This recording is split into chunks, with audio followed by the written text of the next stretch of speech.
Clases presenciales. ¿Cuánta añoranza de estar en clases? Es el sentimiento del docente y de aquellos queridos alumnos que extrañan compartir con sus amigos, del recreo, de prácticas presentes. Llegará otra vez esos momentos. No desesperes, que clases presenciales vienen. Autor, este servidor. Tengan ustedes muy buenas tardes. Bienvenidos todos a este su programa. Aquí hablamos de economía. Les saluda el magíster Guido Bernardo Gómez Tumbaco junto al economista Jean Claudio Gómez Doncli. En este día miércoles 15 de septiembre es quincena de segunda temporada, transmisión en vivo por Facebook Live, retransmitido por nuestro canal en YouTube ProLive. Experiencia profesional en vivo. Envía tus mensajes y comentarios por WhatsApp al celular 099-1467-441 y al 095-9998-577. La hermana Gloria Orellana Redobrac Magister. Ella es la rectora de la Unidad Educativa Santa Teresita. Y para que los números desciendan, presentamos un poema titulado Brisa del Mar. Y finalmente presentamos nuestras pastillas informativas y los respectivos comentarios. Para ello vamos a presentar nuestro equipo de trabajo, mientras que ya tenemos ya en la otra pantalla a la máster, así es que vamos a presentar nuestro equipo de trabajo.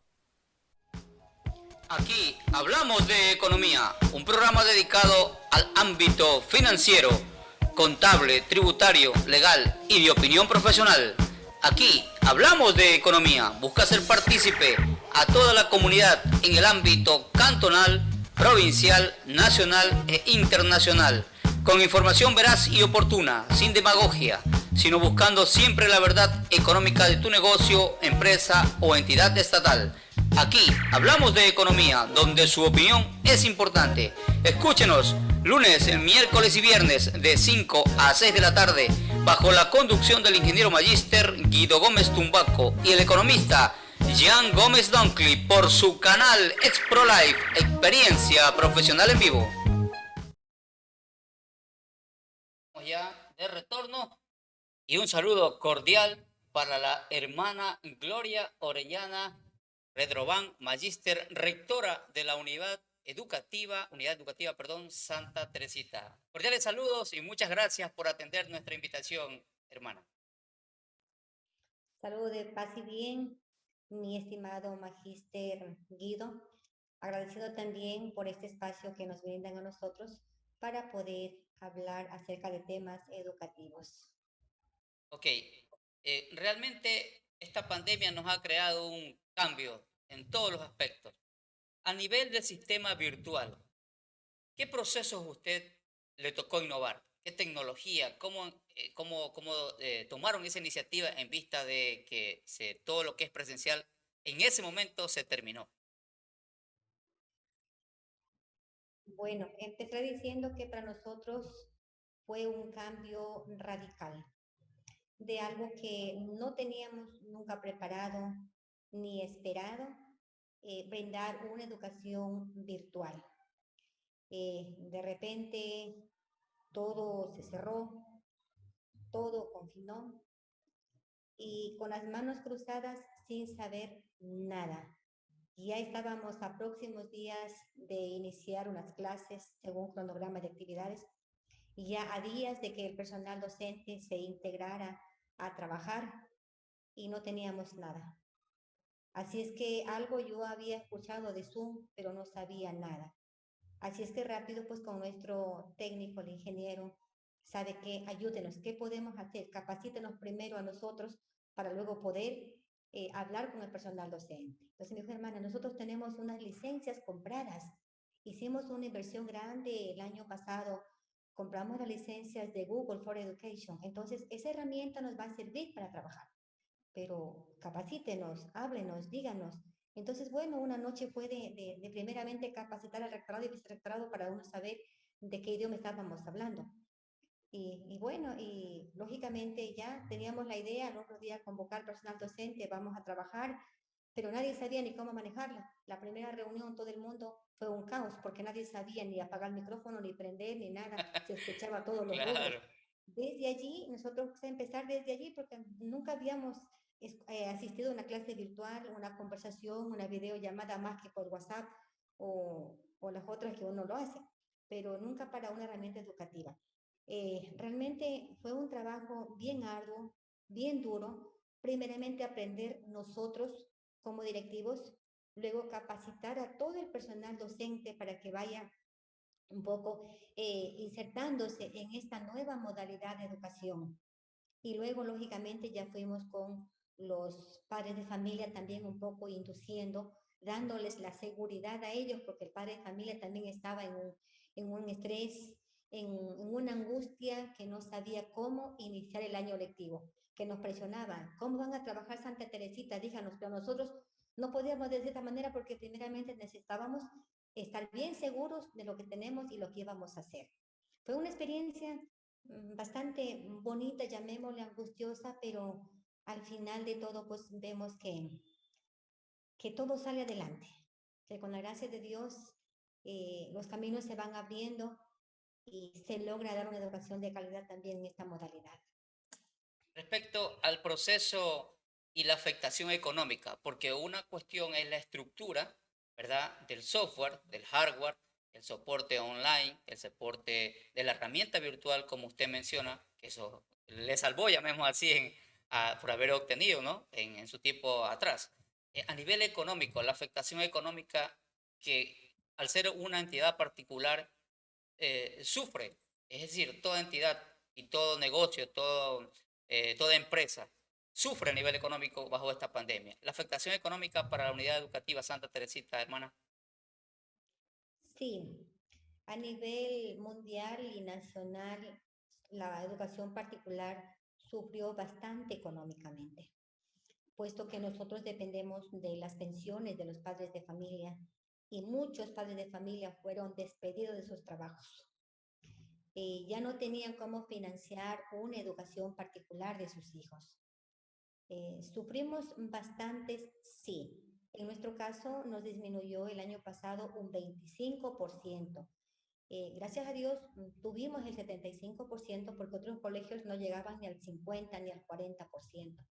Entonces, gracias a Dios, Santa Teresita pues tuvo la cantidad de alumnos eh, que necesitábamos para arrancar el año. Lógicamente a nosotros también era un tiempo de incertidumbre porque los días pasaban y los padres de familia no matriculaban a sus hijos porque tampoco se sentían seguros cómo iba a hacer la educación. Entonces nosotros, les voy a decir qué es lo que hicimos nosotros primeramente como equipo de trabajo, mucha oración.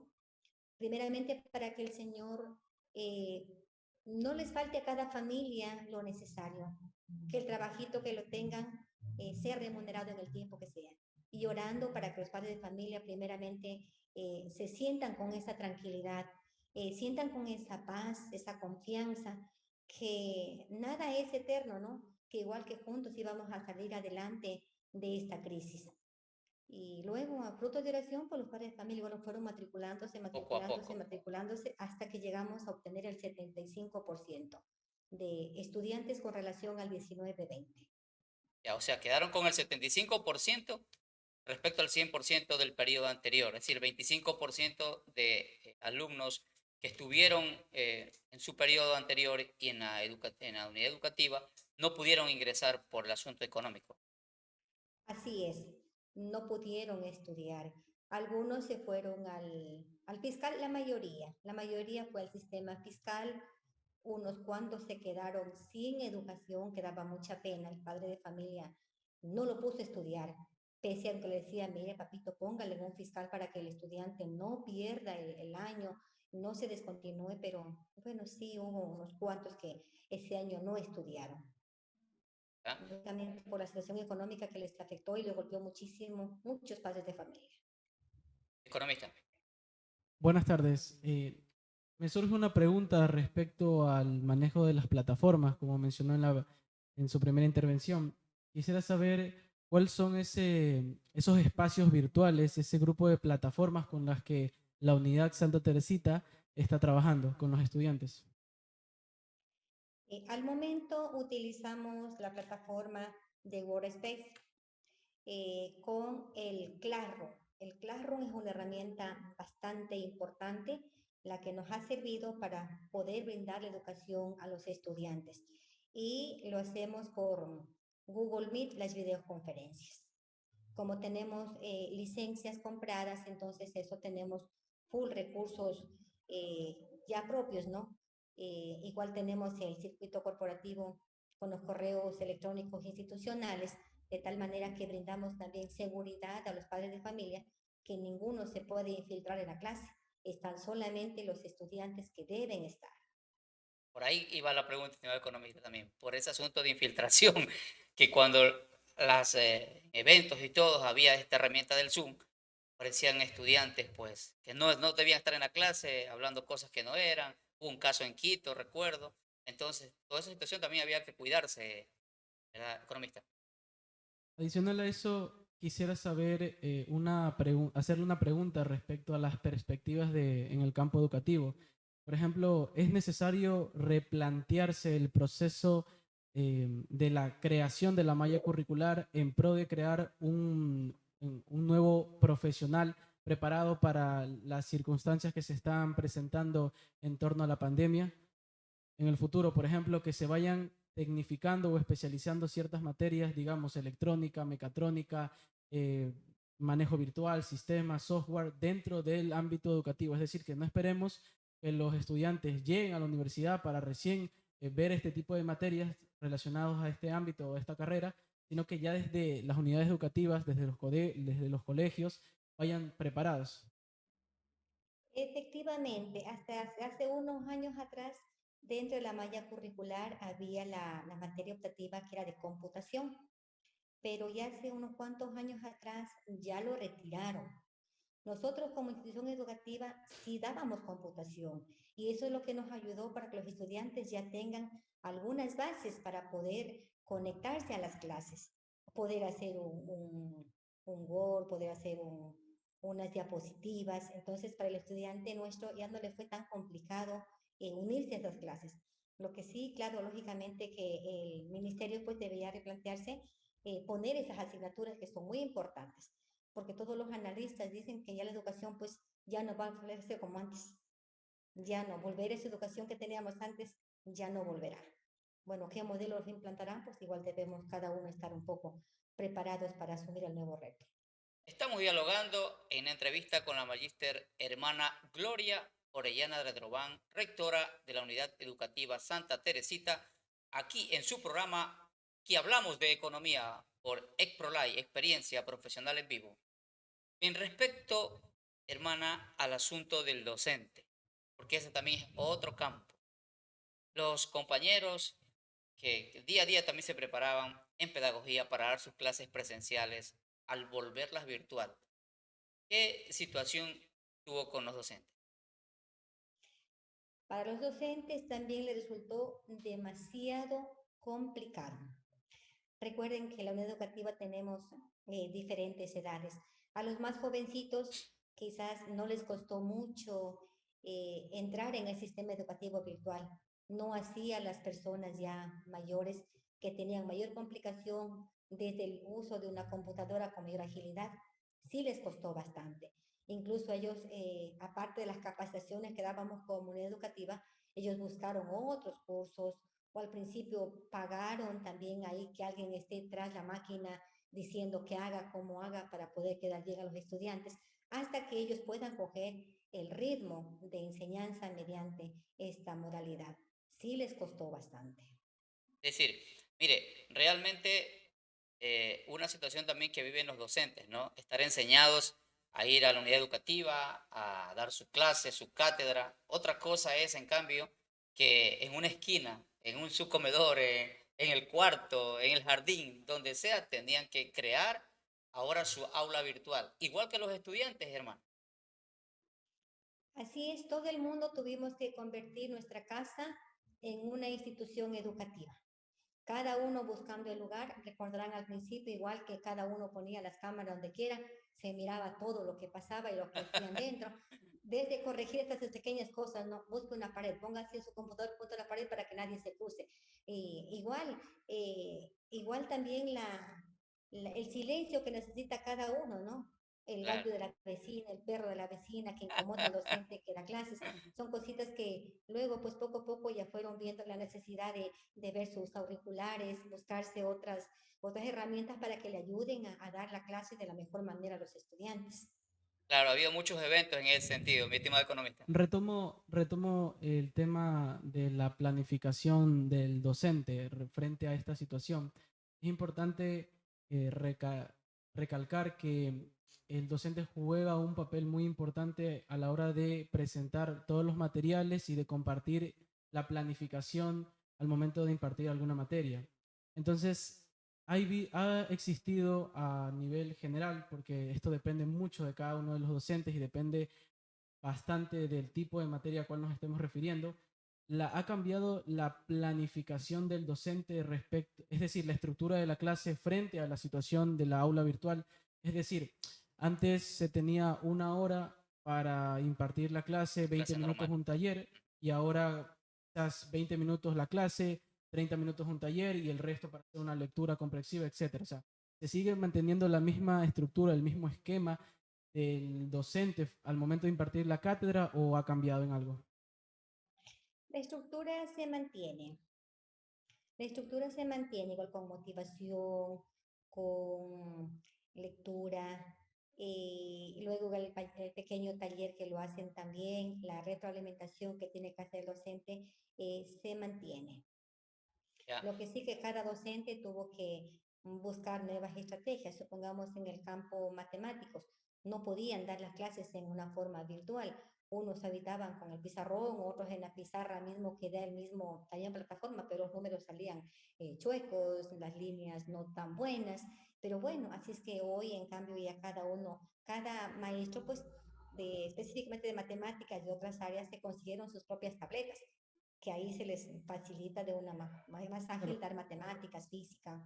Y respecto Ujú. a eso, ¿considera que al menos en las ciencias duras, en las materias como la física, matemática, la química, de cara a un retorno de los estudiantes a su unidad educativa, piensen en introducir, digamos, pizarras virtuales, etcétera, este tipo de proyectores que agiliten el proceso de aprendizaje?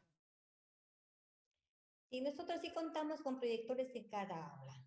Sí, lo que habría que implementar es más, a lo mejor, más tecnología, a lo mejor sus tabletas, el mismo docente que lo siga utilizando, sí, porque les ayuda bastantísimo. Y lógicamente el pizarrón también, porque el pizarrón nunca pasará de moda. claro que sí. Ese es como, más o menos decir, el caramelo para el docente, porque sin pizarrón, decía el docente, ¿dónde estoy? ¿Cómo explico mi clase? ¿Cómo la hago entender, cierto, no? Ya. Correcto. Bien, pasando a un campo, ¿tienes alguna, economista, alguna de esas partes, alguna pregunta para el hermano? No, con Pasamos al ello, o sea, campo, ok. cierro la Bien. parte de estructura. Seguimos entonces avanzando, seguimos avanzando. Sobre el asunto de la perspectiva de las clases presenciales. Estaba revisando también que en Quito ya empezaron un proceso de clases presenciales. Acá en el ciclo Costa, ¿qué novedades tenemos de parte del ministerio y del distrito, hermana Gloria? Ya, las clases presenciales todavía no están como obligatorias. Hay el retorno progresivo a clases. Cada institución educativa debe elaborar un PICE, un plan integral para retorno de los estudiantes. Ese plan debe ser presentado en el distrito, ellos lo analizan juntamente con el COE y de allí aprueban la reapertura del colegio o no. Pero este retorno no es en una forma masiva, es un número muy reducido, un horario bastante reducido también, que hay que analizarlo bastante. En principio, como institución educativa, sí queríamos retornar y queremos retornar, pero más bien es el padre de familia que un poco es temeroso todavía en enviar a sus hijos a la institución educativa. Hemos nosotros elaborado encuestas para ver el nivel de acogida de padres de familia. Al principio sí, pero cuando ya tienen que hacerlo más formal, firmando un acta de compromiso de ellos, es cuando el padre de familia ya no. Al momento teníamos solamente la aprobación de 4 padres de familia que querían retornar a la institución educativa. Entonces es como muy poco, ¿no? Muy poco tener a 4 estudiantes y el Claro. resto en forma virtual. Claro que sí, porque también hay que entender, ¿no? O sea, en este caso, cada familia vive su propia situación muy personal y también la decisión no es tan sencillo. Más aún que, bueno, gracias a Dios, aquí en la provincia de Santa Elena, esta cuestión del COVID ha descendido, no debemos descuidarnos, lógico está, y ni confiarnos tampoco. Sin embargo, se está expuesto a lo que el distrito y lo del COE le manifiesten, hermana, según le entiendo lo que usted le indica. Correcto, son ellos los que tienen que darnos luz verde si la institución educativa está apta o no para poder reaperturar la institución educativa, haciendo ese retorno progresivo de los estudiantes. Y no es obligatorio, es voluntario para el padre de familia que así lo desee. Si fuera de parte de la unidad educativa, ¿qué preparación para este evento? Porque he ido a otras instituciones educativas, fiscales también, que están, por ejemplo, fuera dice, el retorno progresivo, unámonos del proceso del nuevo gobierno, transformar, ¿no? El asunto de regresemos, el punto de encuentro, encontrémonos, o sea, le ponen varias de situaciones. Respecto a eso, el gobierno para las unidades particulares, ¿ha condicionado algo especial o no hay ninguna novedad al respecto?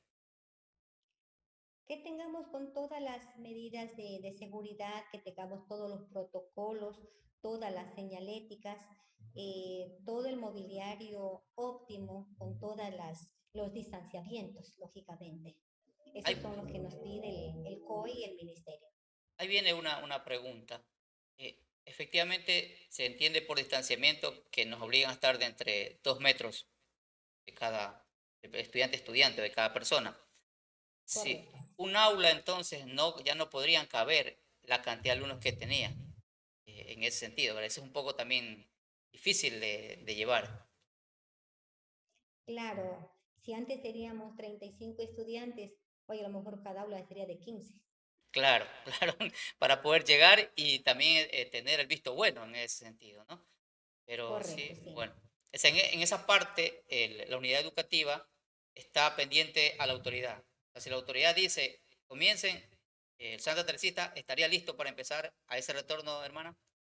Sí, nuestra institución educativa está en perfectas condiciones para poder recibir a los estudiantes, manteniendo, corrigiendo, adaptando, preparando. Está, si me dicen el COE Nacional de aquí en 15 días empieza, pues nosotros estamos listos para recibir a los estudiantes. Igual ansioso de recibirlos, ¿no?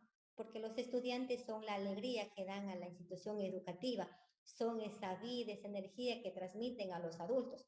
Y hoy realmente es ver patios vacíos, ver corredores vacíos, y de repente algún padre que ingresa para acá algún trámite y nada más, no es todo vacío, es todo solo.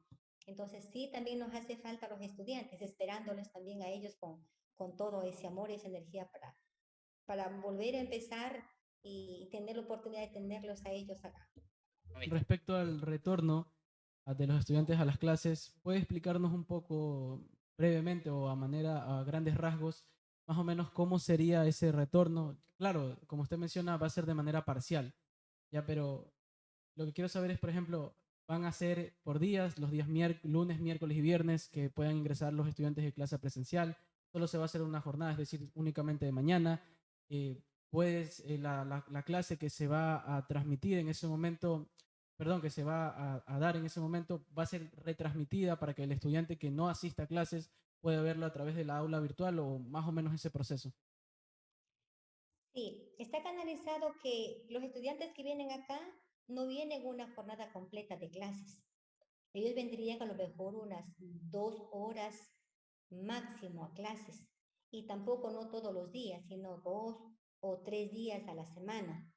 Entonces, cuando les explicamos este punto al padre de familia, lógicamente se le hacía complicado, porque mientras él va y él viene, hasta él regresar a su casa, pues ya la otra clase ya perdía. Y Claro. porque nosotros no podemos dejar de dar las clases a los estudiantes que se quedan en casa.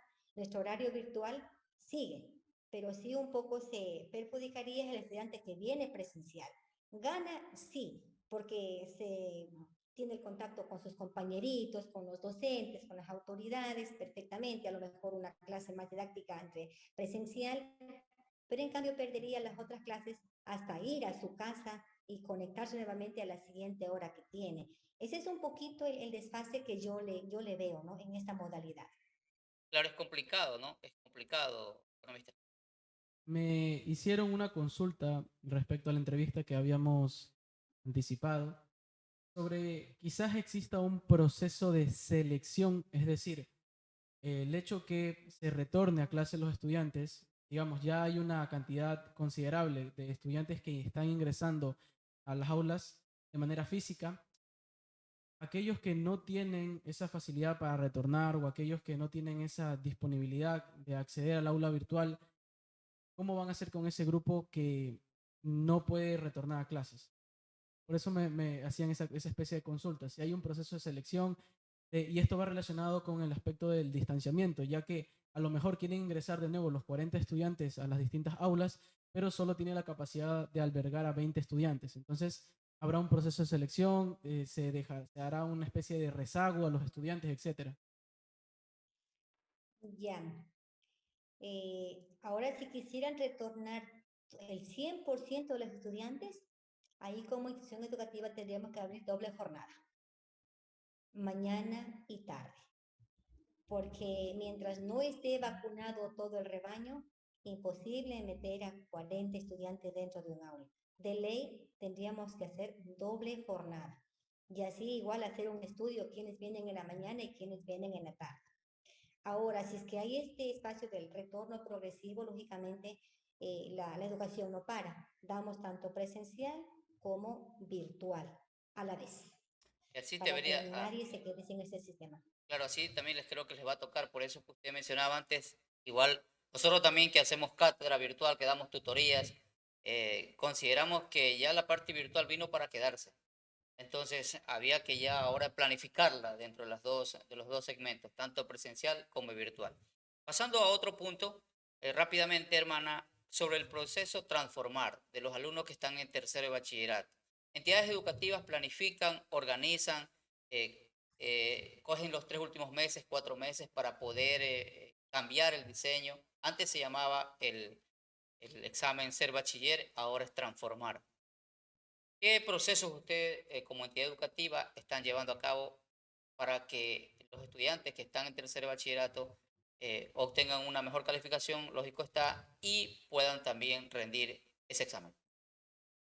Ya, como institución educativa, en estas temporadas hemos dado apertura a las diferentes universidades, un espacio para que tengan conversatorios con los estudiantes de tercero de bachillerato.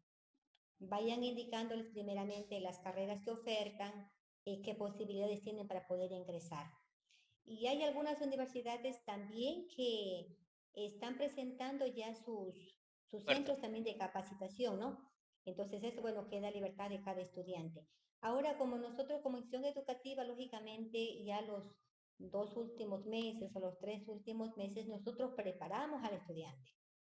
Nos encargamos de darles una preparación propiamente en esas asignaturas donde puedan dar ya las pruebas y aprobar lógicamente para la universidad.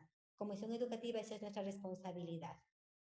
¿Ya? O sea, ustedes cogen ya los últimos meses, ¿no? Realmente, la fecha que ya salen los de tercero de bachillerato en este periodo, Me parece que es en enero. enero, y entonces de todos estos meses, vendría a ser octubre, noviembre, diciembre, 3 meses para planificar porque lógicamente uno también tiene que adaptarse a estos cambios que da el gobierno, ¿no? Le van cambiando el nombre, los exámenes ahora son de otra forma, tiene ya cuatro situaciones que son complexivas, entonces, bueno, de razonamiento. Muy bien, creo que hemos abarcado los puntos que habíamos planificado para esta parte académica. Sus palabras finales, mi estimada hermana, agradeciendo de antemano por que el tiempo siempre nos apremia, pero siempre queremos tener a las personas así, en conexión que sea virtual, porque así también vamos a la fuente para conocer qué ofrece Santa Teresita, qué dice el Santa Teresita. Ok, hermana, muchísimas gracias. Palabras finales, por favor. Agradeciéndoles a ustedes por este espacio que nos han brindado para poder conversar, enriquecer, nutrirnos también y también dar a conocer cómo Santa Teresita sigue brindando esa educación de calidad. Que la pandemia no ha sido un impedimento para que nosotros sigamos brindando una excelencia educativa. Y decirles las últimas palabras que nada es eterno, todo viene y todo pasa, que esta pandemia pues con la bendición de Dios pronto pasará y nuestra vida pues seguirá adelante, que nada nos detiene.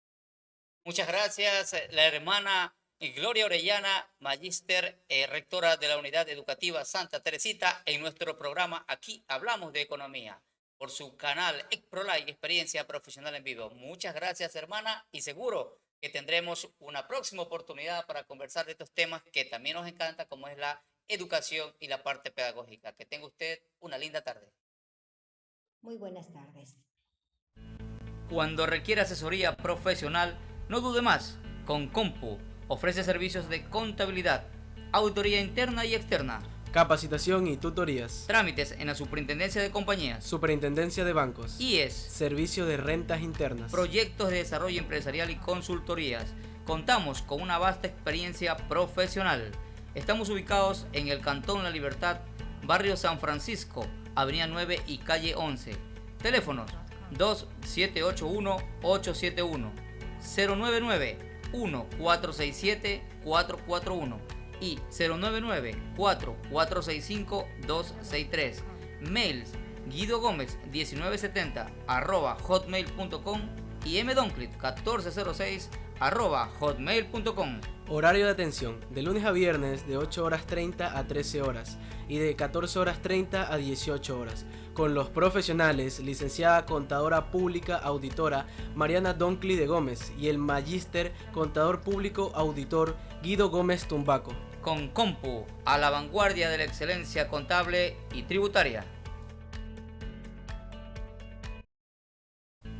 Cuando requiera asesoría profesional, no dude más. Con Compu ofrece servicios de contabilidad, auditoría interna y externa, Capacitación y tutorías. trámites en la Superintendencia de Compañías, Superintendencia de Bancos. IES, Servicio de Rentas Internas. proyectos de desarrollo empresarial y consultorías. Contamos con una vasta experiencia profesional. Estamos ubicados en el Cantón La Libertad, barrio San Francisco, avenida 9 y calle 11. Teléfonos 2781-871,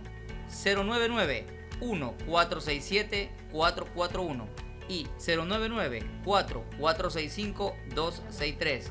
Mails guidogomez1970@hotmail.com y mdonclit1406@hotmail.com. Horario de atención, de lunes a viernes de 8 horas 30 a 13 horas y de 14 horas 30 a 18 horas. Con los profesionales, licenciada contadora pública auditora Mariana Doncli de Gómez y el magíster contador público auditor Guido Gómez Tumbaco. Con Compu, a la vanguardia de la excelencia contable y tributaria.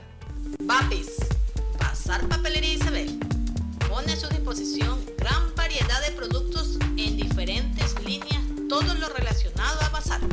Necesita agujas, corchetes, hilos, elásticos para sus mascarillas, cintas de pompos, en esos momentos especiales y de apremio, fundas y papel de regalo, todo número y modelo. Aquí en Papis los encuentras. Planchas de Pumaflex en sus líneas, bases redondas, cuadradas, cilindros, figuras, esferas. Y si requiere para su fiesta tortas falsas, redondas, cuadradas, Papis las tiene en toda medida, globos, todo color. En la línea de papelería, cuadernos, hojas A4, de cuadro y de línea, juegos geométricos, cartulinas, carpetas, pinturas acrílicas, acuarelas, lápices de colores, foamy todo color, cambrela, lanas escolares, plumones, lienzos para pintar, pizarras y una gama de productos para su elección. Papis, Bazar Papelería Isabel, se encuentra ubicado en el barrio San Francisco, avenida 9, calle 11, bajo las oficinas de Concompu, Servicios Contables, atrás del edificio San Francisco Odonto Mato. El horario de atención, de lunes a sábado, de 8 horas 30 a 18 horas. Teléfono celular vía WhatsApp 09 39 17 13 14. Convencional 2781 871.